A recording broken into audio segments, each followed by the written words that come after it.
Le monde est violent, croyez-moi. Plus je suis dans mon activité professionnelle, je réalise que les personnes qui sont hypersensibles dans ce monde souffrent le plus. Et croyez-moi, il y a un grand pont qui rejoint le mal-être et l'obésité.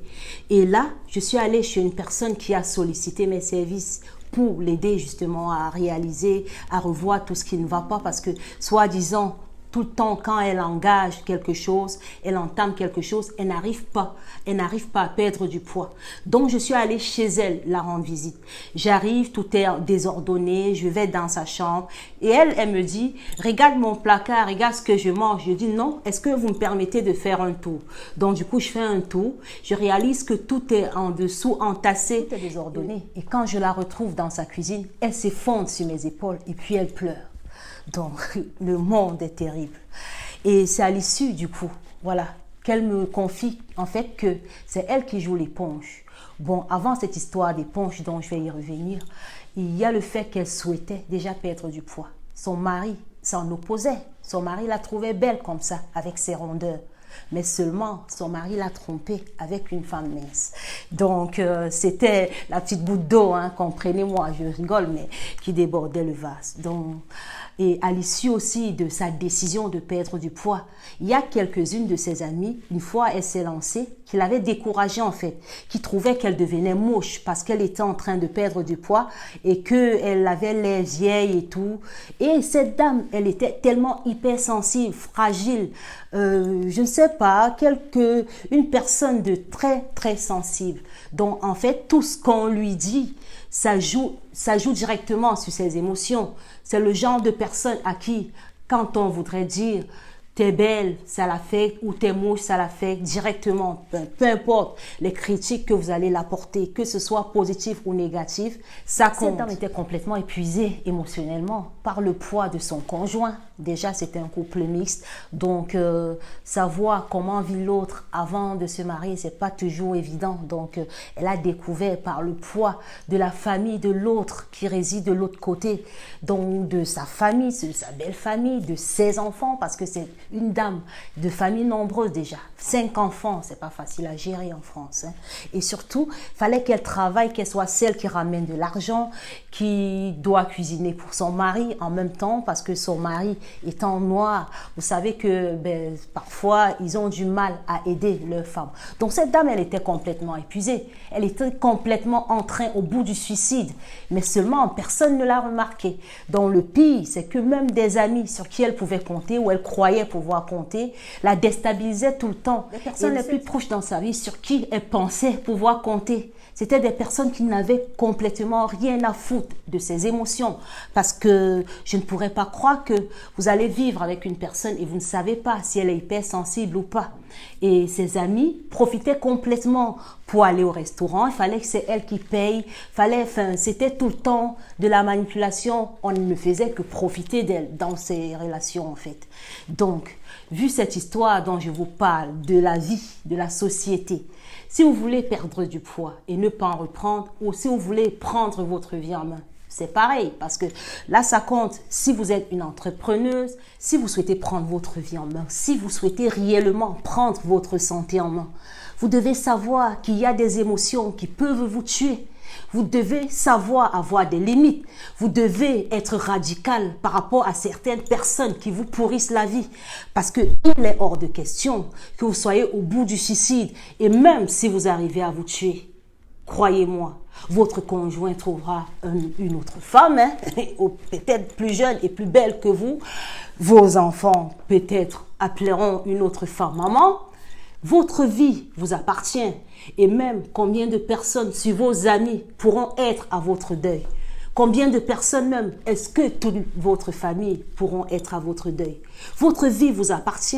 Cette dame, c'était pas seulement une question de prise de poids, mais elle était complètement en train de se détruire. Parce que non seulement elle était dans une obésité morbide qui présentait déjà des maladies dans le syndrome métabolique comme le diabète, l'hypertension, l'hypercholestérolémie. Donc, je profite de l'opportunité pour m'adresser à pas mal de mes patients ou qui sont dans cette page, qui me parlent de leurs états de stress, de leurs états d'angoisse, qui vivent cette situation situation de façon parallèle, qui sont l'éponge de leur famille, qui sont l'éponge de leurs amis. Vous devez savoir que votre vie vous appartient et que ce que vous faites aux autres, c'est pas forcément ce que les autres feront pour vous. Parce que vous avez une personne dont vous affectionnez, dont vous traitez de meilleur ami.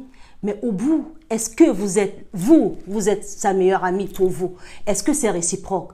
Pensez-vous ce que l'autre pense? Est-ce que vous êtes dans son ventre pour savoir si vous êtes sa meilleure amie? Après, j'aurai les histoires. On va avoir des histoires de déception. Il y en a qui se sont réfugiés dans la nourriture parce qu'ils ont été trahis par leur meilleur ami, par leur conjoint, etc. Dont les gens sur qui vous voulez compter le plus. Mais c'était votre meilleur ami. Mais qui vous a dit que vous étiez sa meilleure amie? Parce que vous étiez seul dans votre propre film. Donc arrêtez.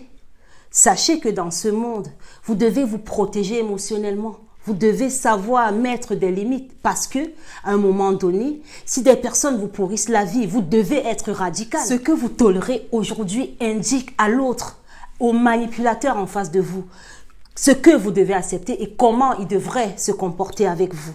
Sachez-le. Parce que ils vont rentrer dans votre bulle, ils vont vous provoquer jusqu'à ce que vous acceptez et vous acceptez et vous acceptez. Au moment où vous donnez la main, ils prennent le bras, vous donnez le bras, ils prennent l'épaule, vous donnez l'épaule, ils prennent le torse et vous donnez le torse, ils prennent le corps, ils prennent la tête, ils prennent votre esprit et vous vous retrouvez au bout du suicide. Ne vous laissez plus faire émotionnellement. Ne vous laissez plus entraîner émotionnellement. À un moment donné, vous devez protéger vos émotions parce que si vous ne le faites pas, vous allez mourir tôt, croyez-moi. Parce que si vous ne le faites pas, vous serez affecté concrètement par des maladies. C'est pas seulement le poids le problème, parce que c'est possible de porter le poids de la famille, le poids, c'est lourd, c'est du poids lourd, c'est vrai et ça se voit. Mais derrière ce poids se cache aussi de la maladie. Vous devez être maître de votre vie. Vous devez savoir avant tout que ceux qui vous connaissent le plus peuvent plus vous faire du mal par rapport à de piètres inconnus. Pourquoi? Il y a des gens qui vont proposer de vous tenir la main pour mieux la briser. Il y a des gens qui vont proposer que vous puissiez pleurer sur leur étoile, qui vont vous embrasser pour mieux vous étouffer. Il y a des gens qui vont faire semblant de sourire avec vous, juste pour voir ce qu'il y a au fond de votre gorge. Donc, à un moment donné, vous devez savoir dire non. Vous devez savoir dire non, même à certaines choses proposées positivement, mais dont vous savez que ça peut créer des antécédents émotionnels. Parce que parfois, vous voyez des gens, surtout les gens qui vous connaissent, ils ont déjà des appréhensions. Il y a une histoire de vie et parfois, vous avez commis une petite erreur et puis ils ont gardé rancune. Puis ils sont avec vous, ils ont fait semblant de vous pardonner. Tout va bien aujourd'hui, mais ils ne vous aiment pas au fond d'eux. Je sais que de nature, certaines personnes ont du mal à dire non. Mais vous devez être capable de savoir dire non, d'éloigner des personnes toxiques, des personnes qui vous perturbent. Vous voyez ce genre de personnes, quand vous êtes ensemble, vous vous sentez mal tout à coup. Donc la personne vous appelle et puis directement vous changez d'humeur parce que sa présence vous irrite, sa présence vous perturbe parce que dans cette personne dégage quelque chose que votre corps réfute. Dites non. Vous devez continuer, vous devez progresser, vous devez être accompagné, entouré de personnes qui vous soutiennent, des personnes pour qui ce que vous faites compte, des personnes avec qui vous pouvez évoluer et des personnes qui vous aiment surtout. Ça ne sert à rien de se laisser encombrer, d'être l'éponge de tout le monde, mais souffrir et mourir à petit feu.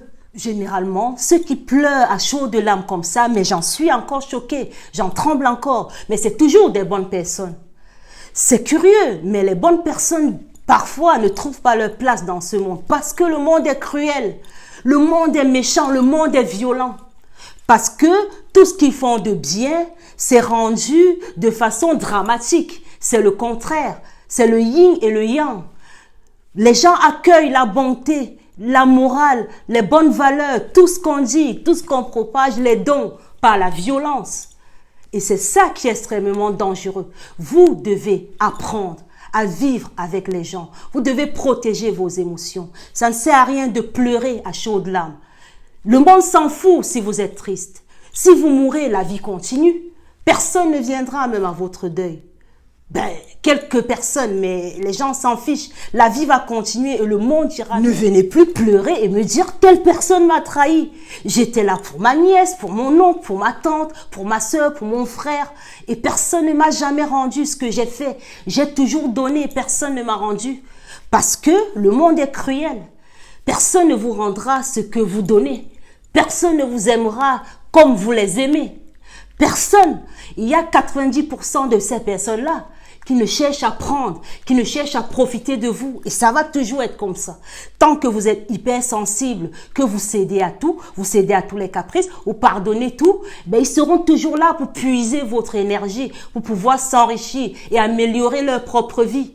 Parce que la vie est faite ainsi. Donc, à vous de vous retenir, à vous ressaisir et surtout à penser à votre santé.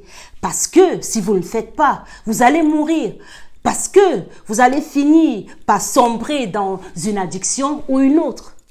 Il y a une autre de mes patientes qui m'a dit « Je vais mourir parce que mon conjoint ne voit pas à juste titre ce que je fais pour lui comme sacrifice. Je me suis tellement sacrifiée pour lui. » Alors, la dame qui me parlait avait une 60aine d'années. Elle était complètement détruite par un homme. Alors, ce que je vais vous dire, c'est que vous qui pensez vous tuer pour celui-là, le jour où vous allez mourir, il ira mieux parce qu'il n'a rien à foutre de vous en fait, en réalité. Il vous l'a montré. Mais là même, avec le fait que vous soyez là, il vous montre pas tout. Il suffit que vous mourrez aujourd'hui et dès demain, il y aura peut-être quelqu'un qui vous remplacera dans votre propre lit. Donc, vivez votre vie. Le monde est cruel. Ça, c'est la vraie réalité. Soyez des personnes rationnelles. Voyez les choses telles qu'elles sont. Alors, vous allez me dire, c'est ma meilleure amie, j'ai tout fait pour elle, comme les histoires qu'on retrouve sur les réseaux sociaux en ce moment. Mais croyez-vous qu'une personne qui vous a aimé pourra faire des vidéos pour vous insulter? C'était votre meilleure amie. Alors, est-ce que vous étiez sa meilleure amie? Pensez-vous que les sentiments étaient réciproques? Parce qu'une personne qui vous a aimé aujourd'hui ne pourra pas vous détester demain. Parce que l'amour, c'est quelque chose qui reste. Le vrai amour, ça ne finit pas. Donc, si une personne qui vous a aimé aujourd'hui a le courage d'être votre pire ennemi, c'est que la personne ne vous a jamais aimé. Vous avez décidé de prendre votre vie en main. Posez des objectifs et mettez des actions pour atteindre votre but. Faites le ménage dans votre vie comme vous faites le ménage chez vous. Vous devez réordonner, réorganiser, décorer et faire fleurir votre vie par vos propres moyens. Vous ne pouvez compter que sur vous.